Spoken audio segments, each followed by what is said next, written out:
අදත් මේ ගැඹුරු තොරතුරු ගවේෂණයට එකතු වෙන හැමෝම තාමත් උද්‍යෝගයෙන් පිළිගන්නවා. අද අපි යන්න හදන්නේ ටිකක් වෙනස් විදිහේ ගමනක්.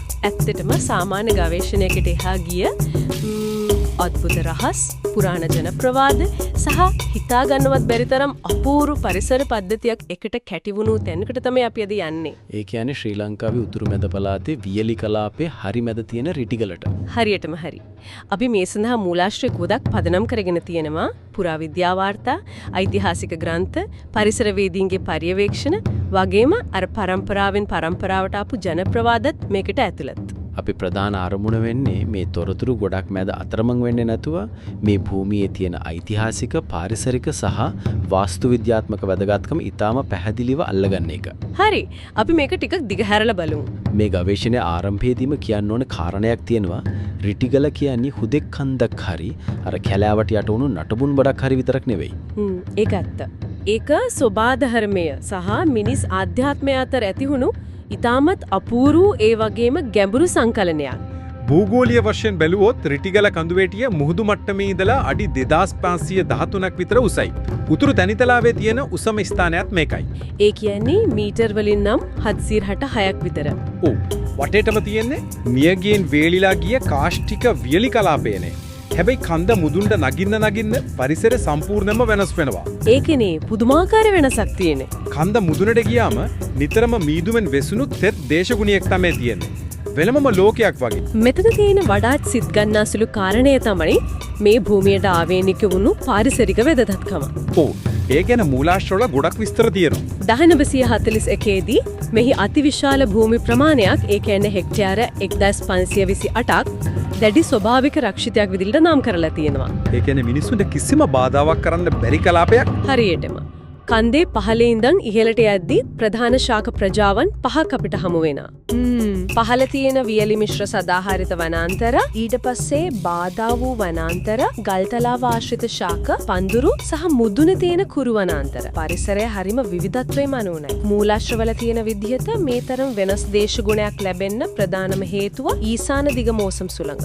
ඔව්, ඒ සුළඟ රිටිගල හැපිලා තමයි වියලි කලාපයේ ඇතුලේ වැඩිම වර්ෂාපතනයක් මේ ප්‍රදේශයට දෙන්නේ. ඒ නිසාම අලි, කොටි, වලසුන් වගේ සත්තු වගේම දුර්ලභ පක්ෂීන්, ආවේනික ශාක මේ හැම දෙයක් මෙතන තියෙනවා. මෙන්න මේ පාරිසරික හුදෙකලා බව නිසාම තමයි රිටිගල වටා අద్භූත ජනප්‍රවාද ගෙතිලා තියෙන්නේ. මෙන්න මේ හරියදී තමයි කතාව ඇත්තටම රසවත් වෙන්නේ. රාමායන පුරාවෘත්තය මතක් වෙනව නේද? අනිවාර්යයෙන්ම. රාම රාවණා යුද්ධයේදී ලක්ෂ්මණ කුමරුට තුවාල වුණාම හනුමාන්ව යවනව හිමාලයේ ද්‍රෝණගිරි කන්දෙන් ඖෂධ අරගෙන එන්න. හැබැයි යාට ඒ ඖෂධවල නම් අමතක වෙනවා. ඔව්. ඉතින් එයා කරන්නේ ප්‍රශ්නේ විසඳන්න තියෙන ලෙහෙසිම විදිය තෝරගන්න එක. ඒ කියන්නේ මුළු කන්දම උස්සාගෙන එන එක. එහෙම අරන් එනකොට කන්දෙන් කඩාගෙන වැටුණ එක විශාල කොටසක් තමයි මේ රිටිගල කියන්නේ. ඒක තමයි කතාව. මේ කන්දේ තියෙන සංජීවනී එහෙමත් නැත්නම් සංසේවී කියන ඖෂධීය ශාකයේ තියෙන්නේ අන්නේ නිසයි කියලායි විශ්වාස කරන්නේ. කන්දක් උස්සාගෙන එනවා කියන එක අතිශෝක්තියක් වුණත් මේ ජනප්‍රවාද වලින් පෙන්වන්නේ මේ භූමියේ තියෙන අද්විතීය ඖෂධීය වටිනාකම.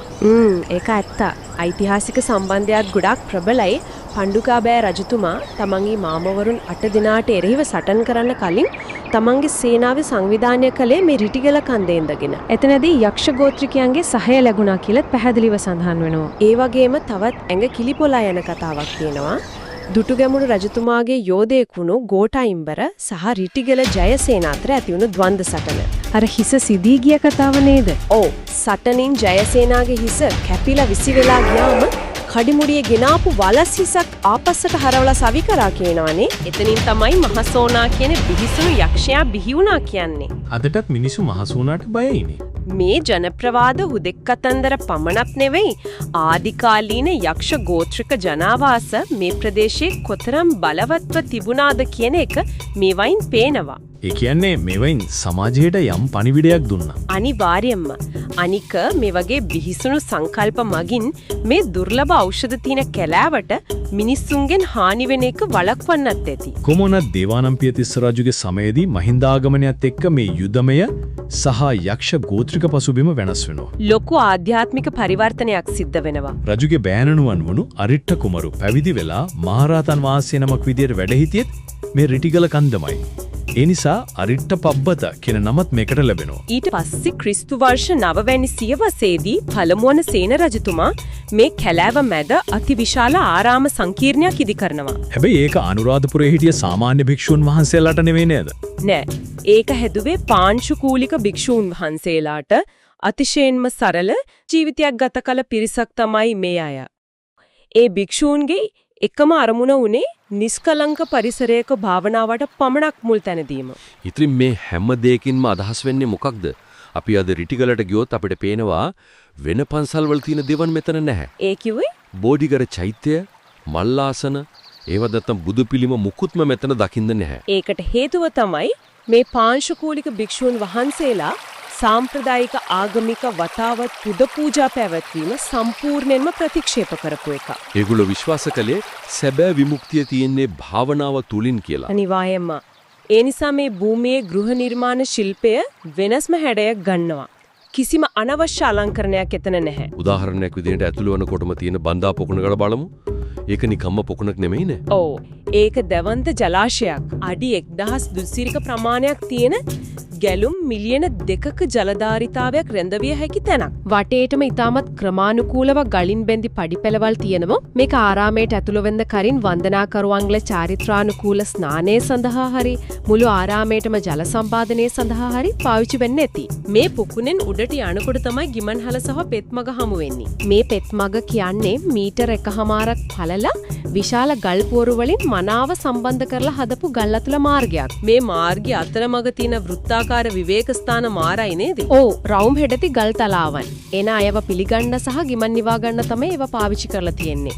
පරිසරයේ විඳීමෙන් හිමින් යන සලස්වනවා වගේ හැඟීමක් ඒකෙන් එනවා. තව කෑලව ඇතුළට යද්දී දානශාලාව සහ රෝහල හමු වෙනවා. ඒකට ජනතාගාරය කියලාත් කියනවා. කෑලවක ඉද්දි ලෙඩ රෝග හැදෙන එක සාමාන්‍ය දෙයක්. ඒකින් ඖෂධ ඇඹරුම්ගල් බෙහෙත්වරු එක්කම මේ රෝහල හදලා තියෙනවා. මුළු ආරාමයටම ආහාර පිළියෙල කළ දානශාලාවේ නටබනුත් ඒ ආසන්නයේම තියෙනවා.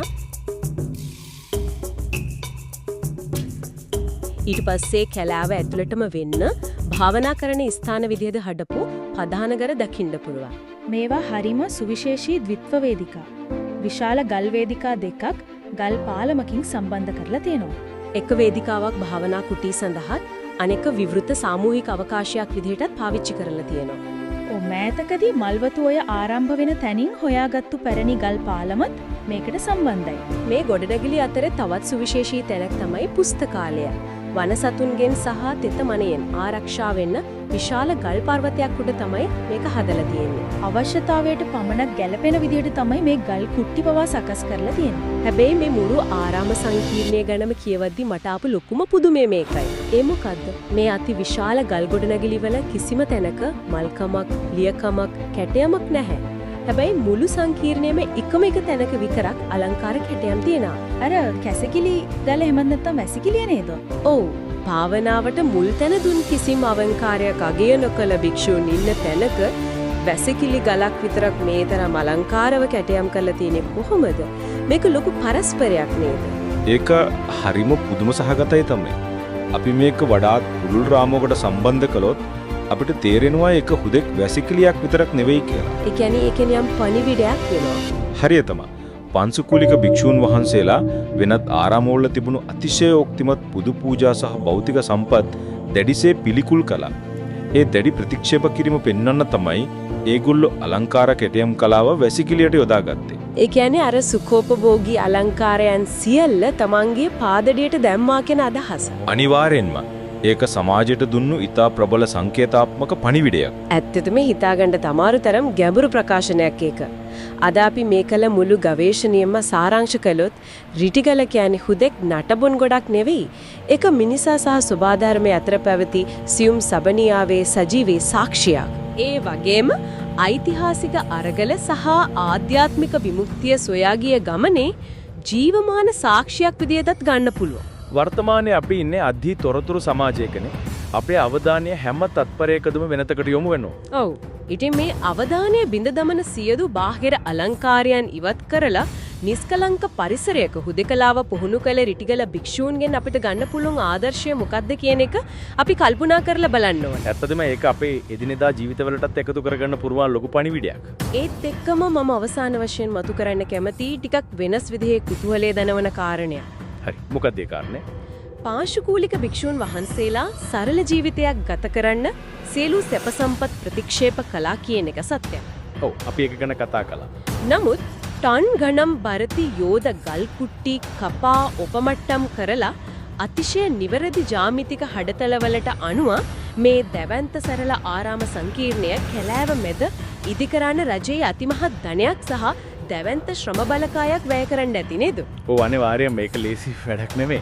එහෙනම් සීලු බැඳීම් අත්හැරිය භික්ෂූන් පිරිසක් වෙනුවෙන් මෙතරම් අති විශාල භෞතික ධනයක් වැය කිරීම ඔවුන්ගේම දර්ශනයට පටහැනිවීමක්ද? එසේත් නැතිනම් සැබෑ සරලත්වය සහ නිහැණියාව යනුම අති විශාල මිලක් ගෙවා ලබාගත යුතු මිල කළ නොහැටි සුකෝපභෝගී දෙයක්ද? ඒකනම් සැබෑවටම පිළිතුරක් හොයන්න ගැඹුරින් හිතන්න ඉඩ හැරෙන ප්‍රශ්නයක්. අපි ඒ ගැඹුරු සිතුවිල්ල සවන්දනයට තනියම කල්පනා කර බැලීමට ඉතිරි කරමින් අද ගවේෂණය මෙතනින් නිම කරනවා. රිටිගල කියන්නේ අපූර්ව අద్భుත කන්දේ රහස් සහ පාරිසරික ආසිරිය එක්ක අද අපේ මේ තොරතුරු ගවේෂණයට සවන් දීම ගැන බොහොම ස්තුතියි. නැවතත් මෙවැනිම ගැඹුරු ගවේෂණයකින් හමු වෙමු. ආයුබෝවන්.